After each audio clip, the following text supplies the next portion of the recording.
Finally, a game that I've been waiting for that I actually wasn't disappointed by, mostly. Hellblade 2 is the only reason I got into the franchise because 4 years ago when the trailer dropped, I was tapped in. It was aggressive, dark, and had a scary lady in it, which is a great way to get me hyped for something. I played the first game, loved it, and then waited. And waited. And waited for another 2 years, and obviously this game is not perfect, and we'll talk about where I think some things don't line up, but it's another one of those games that I'm not only happy exists, but happy that I got to play it. Let's talk about it. As this game is incredibly similar to the first game, a lot of what I said in that video pertains to this one. The story is about 80% of the draw. It is incredibly intense, in some ways more so than the first, and the most important part of the game is when the voices in my head are telling me I'm not shit.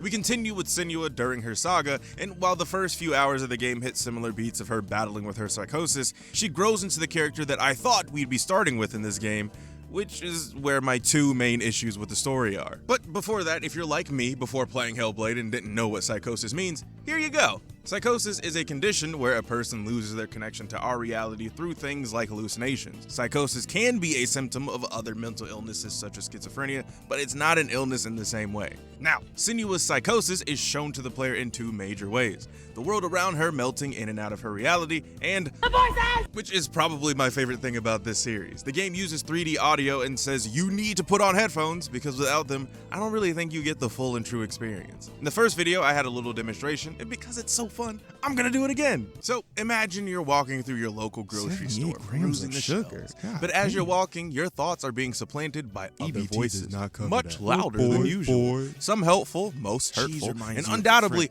overwhelming at times. It's basically ASMR the game, and while this is happening throughout the entire game with varying degrees, personally it never gets annoying to me, but I also have an omnipresent voice in my head too, so it was just like having a mini party in my head. Throughout the first game, Senua is struggling very heavily with her psychosis, mainly because it's new to her and overwhelming, but in this game she's taken the reins back and has somewhat accepted them as a part of her without them overtaking her. But that's how the first game ended, and the first few hours here feel more like retreading, and for a game that I beat in 7 hours, that doesn't really feel like a good use of time.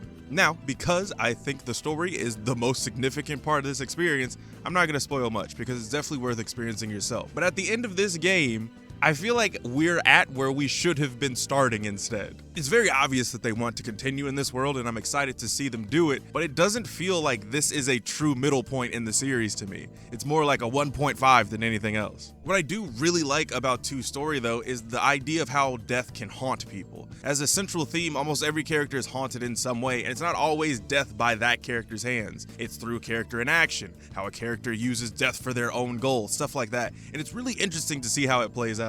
The game also introduces way more characters this time around, but I don't think they're as fleshed out as they could have been, and extending the story a little bit or actually just cutting back on some of the retreading could have helped to do that. I do think that the story feels rushed in the last chapter, which again, for such a short game doesn't really feel right, and I feel like they could have just added an additional 30-minute sequence to flesh it out a little bit more. For me, I would much rather a game make me want more of it than I'm 15 hours in and feel like it needs to end in the next 15 minutes or something. Overall, I did enjoy what this story had to offer. I was kind of disappointed that we didn't see Senua in more of a leadership role, but seeing her grow to accept and trust others is a good evolution of her character. For gameplay, there's 3 categories, but it's split like 60, 25, and 15. That 60 is walking around. You're taking in the sights, sounds, and this is primarily how you're going to be playing the game. If you've ever walked before, it's like that, but in Iceland. And if you've ever walked in Iceland, it's exactly like that, I guess. 25% are puzzles, but they're mainly glorified flip the switch to do a thing, so not really too much there. I think if there was a more diverse selection, it would be more fun, but they're just pretty basic. And then we have combat at 15, which is actually worse in this version. In Hellblade 1, you had a guard break and there was a permadeath system where as you died, a sort of rot would climb up Senua's body, and when it would reach her head, it was game over. Now, while writing this, I found out that this was actually not true, and the developers put that little warning in the game as a way of conveying Senua's fear to the player. Okay, so now I see why it wasn't included here, but this could have been the time to introduce an actual, true permadeath, especially since it's not like the game is very long and there's a bunch of progress to be lost. While playing the first game, I obviously took the message at face value. Why would they lie to me? And that sense of urgency made each combat encounter have the same sense of intensity as some of the cutscenes. Now, it's just like every other game where if you die, you just reload. I think this would have been a really cool implementation during the boss fights where you're more likely to die because you probably won't immediately understand what you need to do anyway. Oh yeah, there's no HUD if you couldn't tell by the footage already. I like it for this type of game because it helps with immersion, and with the game doing everything it can to make you feel like a Celtic warrior, it probably wouldn't make sense for her to have items or whatever on the screen too. I actually went back and forth with this criticism because while playing it, I was annoyed with how dark the game is and not being able to see in certain parts.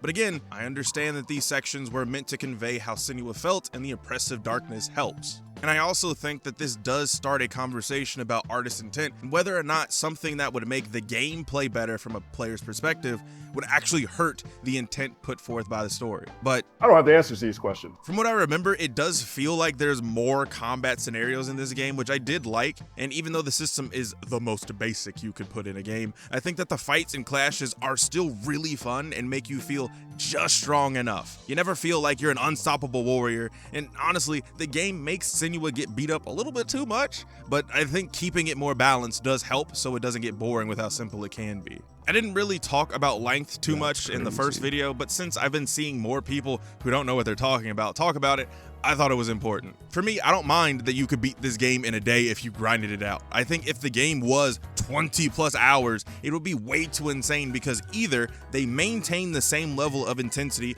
with more sounds of people drowning or torture scenes, or they dilute the experience more, which won't have the same impact, which neither of these are good options. Just like with the first one, this game borders on horror at times, and I don't think extending the game that much would help. Now, I really just made this section because I saw a video of someone who said that Hellblade didn't get much marketing because the higher-ups realized that it's not an action-adventure game that should go up against Naughty Dog.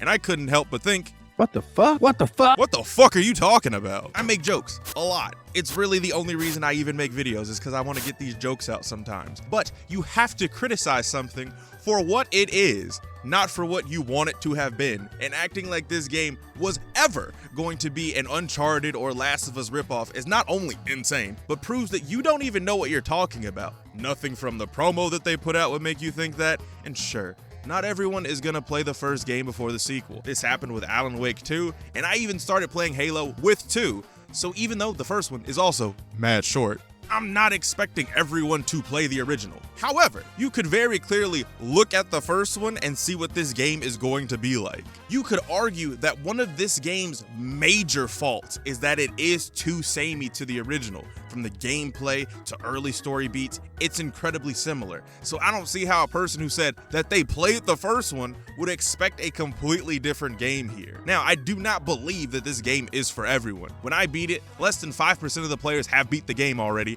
and only 12% of the players beat the first one, so I don't really think it's gonna go up that much. But if a harrowing look into the journey of a woman fighting psychosis and the world around her presented in a way that only a video game could sounds at all interesting, and you don't mind being uncomfortable, then just like with the first one, I can't recommend it enough. Right now, I'd still rank the first one as a little bit better because there's more visual variety. That permadeath fake out really helps sell the fear, and it's always difficult to outshine the original when it's as special as the first one is to me. I do think that them increasing the price from $30 to $50 for what is essentially the same package is nuts and a bad look. And while the game does look better from a presentation standpoint, I don't really see how they justify the price increase. If that's a turn off, which is understandable, I'm not gonna defend that at all, but since I played this on Game Pass, which has been like the only good thing that Microsoft has done in like the past decade, and I make sure every month to get my money's worth, I think signing up for the 2 weeks for $1 is a good deal, and if you already have Game Pass, then it's definitely something to check out. At $50 though, I do think that you really need to be invested, and given how niche this game is, I'm not sure if the value is there for most people. Even with the game being an emotionally draining experience for most of its runtime, I think if any of the things that I said are interesting, then you have to go check it out, because there's really nothing else like this series that I know of. I think what Ninja Theory is doing here is really important because it's opening up more people to those who have similar experiences and understanding where they come from. If they just made Senua Dante and had her doing sensational moves on Draugr, I don't think this would have the same impact, at least not for me. And just like with the first game, Ninja Theory put out a little short making of style documentary for this game, which I will link in the description. Since Ninja Theory's next game is supposedly already greenlit, hopefully we don't have another gap of 7 years between titles for the sequel, and maybe we'll even get something that is a little bit brighter in vibes and literal amount of light. Until then, I'll catch you in the next one. And thanks for watching.